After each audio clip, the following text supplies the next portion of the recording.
Hello everyone. Welcome to Sonal's Creation. Hope you are doing well. So what are you doing in this lockdown period? You can share all those things in my comment. Today I'm going to share some new recipe. In Odia we can say it as Mati Handi Mangso Torkari. So if you are interested, you can watch. Bye bye. ମାଂସ ତରକାରୀ ବନାଇବା ପାଇଁ ପ୍ରଥମେ ମାଂସକୁ ଭଲରେ ଧୋଇବେ। ଧୋଇଲା ପରେ ସେଥିରେ ହଳଦୀ ଗୁଣ୍ଡ, ଲଙ୍କା ଗୁଣ୍ଡ, ଅଦା ରସୁଣ ପେଷ୍ଟ, ଦହି ଓ ଜିରା ଧନିଆ ଗୁଣ୍ଡ ତାକୁ ଭଲସେ ମିକ୍ସ କରି 15ରୁ 20 ମିନିଟ୍ ପାଇଁ କିଛି ସମୟ ପାଇଁ ଅଲଗାରେ ରଖିଦେବେ। କିଛି ସମୟ ପରେ ଆପଣ ଗ୍ୟାସ୍କୁ ଅନ୍ କରିବେ। ଅନ୍ କଲା ପରେ ତାକୁ ମିଡ଼ିୟମ୍ ଫ୍ଲେମ୍ରେ ଅନ୍ କରି ମାଟି ହାଣ୍ଡିକୁ ସେଥିରେ ବସାଇବେ। ମାଟି ହାଣ୍ଡିରେ ଆପଣ ଦେବେ 4ରୁ 5 ଟେବୁଲ୍ ସ୍ପୁନ୍ର ସୋରିଷ ତେଲ। ତେଲ ଗରମ ହେଲା ପରେ ସେଥିରେ ଆପଣ ଦେବେ ଶୁଖିଲା ମସଲା, ଯେମିତିକି ଆପଣଙ୍କର ତେଜପତ୍ର, ସେସବୁ ଜିନିଷ। ତାପରେ ଆପଣ ସେଥିରେ 4ରୁ 5ଟି ୟା ଫିର୍ ତାଠୁ ଅଧିକ ବି ପିଆଜ ଆପଣ କାଟି ଦେଇପାରିବେ। ପିଆଜକୁ ଭଲସେ ଲାଲ ହେଲା ପରେ ଲାଲ ହେବା ଯାଏଁ ତାକୁ ଭଲସେ ଫ୍ରାଏ କରିବେ। ଆପଣ ଦରକାର ଟାଇମ୍ରେ ସେଥିରେ ଅଳ୍ପ ଲୁଣ ଓ ଚିନି ବି ପକାଇ ପାରନ୍ତି। ପକାଇଲେ ଆପଣଙ୍କର ଟେଷ୍ଟଟା ଭଲ ଆସିବ ଆଉ ପିଆଜଟା ଭଲସେ ସିଝିବ। ନେକ୍ସଟ ଆପଣ ସେଥିରେ ପକାଇବେ ଅଦା ରସୁଣ ପେଷ୍ଟ।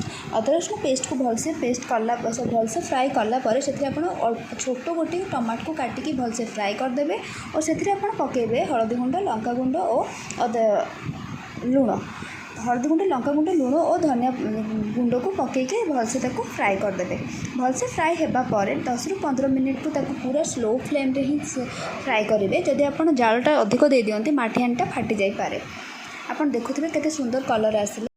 ବର୍ତ୍ତମାନ ଆମେ ଯେଉଁ ମାଂସକୁ ଅଲଗାରେ 15 ମିନିଟ୍ ପାଇଁ ମ୍ୟାରିନେଟ୍ କରିକି ରଖିଥିଲୁ ତାକୁ ଏବେ ଆପଣ ମାଟି ହାଣ୍ଡିରେ ପକାଇବେ। ପକାଇ ସାରିଲା ପରେ ତାକୁ ଭଲସେ ଆପଣ ଘାଣ୍ଟି ଦେବେ, ଗୋଳେଇକି ଘାଣ୍ଟି ଦେବେ। ଘାଣ୍ଟି ସାରିଲା ପରେ ଆପଣ କିଛି ସମୟ ପାଇଁ ତାକୁ ମିନିମମ୍ 15-20 ମିନିଟ୍ ଘାଣ୍ଟିବେ। ଘାଣ୍ଟି ସାରିଲା ପରେ ତାକୁ ଆପଣ ଘୋଡ଼େଇକି ରଖିଦେବେ। ଘୋଡ଼େଇକି ରଖିବେ। ତାପରେ ଅନ୍ୟ ଏକ କଡ଼େଇରେ ଆପଣ ଅଳ୍ପ ତେଲ ଦେଇ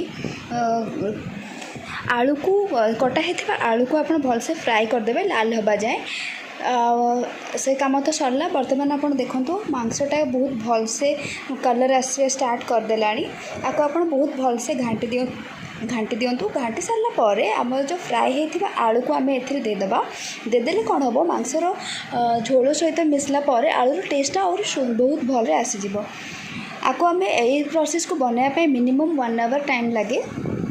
ବର୍ତ୍ତମାନ ଆମେ ଆକୁ ହାଫ୍ ଆନ୍ ଆୱାର୍ ପାଇଁ ଘୋଡ଼େଇକି ରଖିବା। ଘୋଡ଼େଇକି ରଖିଲା ପରେ ଯେତେବେଳେ ମାଂସର ପୁରା ପାଣିଟା ମରିଯିବ ସେତେବେଳେ ଆପଣ ଗରମ ପାଣି 1 ଗ୍ଲାସ୍ ଦେଇପାରିବେ। ଆପଣଙ୍କ ପସନ୍ଦ ଅନୁସାରେ ଆପଣଙ୍କୁ ଯେତିକି ଝୋଳ ଦରକାର ସେଇ ହିସାବରେ ଆପଣ ପାଣି ଦେବେ। ଦେଖିବେ ଆପଣ ପାଣିଟା ବହୁତ ଭଲସେ ଫୁଟି ଆସିଲାଣି। ଫୁଟି ଆସିଲା ପରେ ଆପଣ ସେଥିରେ ଦେବେ କଞ୍ଚା ଲଙ୍କା ଓ ତାକୁ ଫିର୍ସେ 15ରୁ 20 ମିନିଟ୍ ଯାଏଁ ଭଲସେ ଲୋ ଫ୍ଲେମ୍ରେ କଭର୍ କରିକି ରଖିଦେବେ। 15ରୁ 20 ମିନିଟ୍ ପରେ ଆପଣ ଦେଖିବେ ଯେ ମାଂସଟା ବହୁତ ସୁନ୍ଦର ଦେଖାଯାଉଛି ଓ ତା'ର ଟେଷ୍ଟ ବାସ୍ନା ବି ବହୁତ ସୁନ୍ଦର ଆସୁଛି। ଏଇଟା ଆପଣ ଘରେ ଟ୍ରାଏ କରନ୍ତୁ ଓ କେମିତି ଲାଗିଲା ମୋତେ କହିବେ। ଧନ୍ୟବାଦ।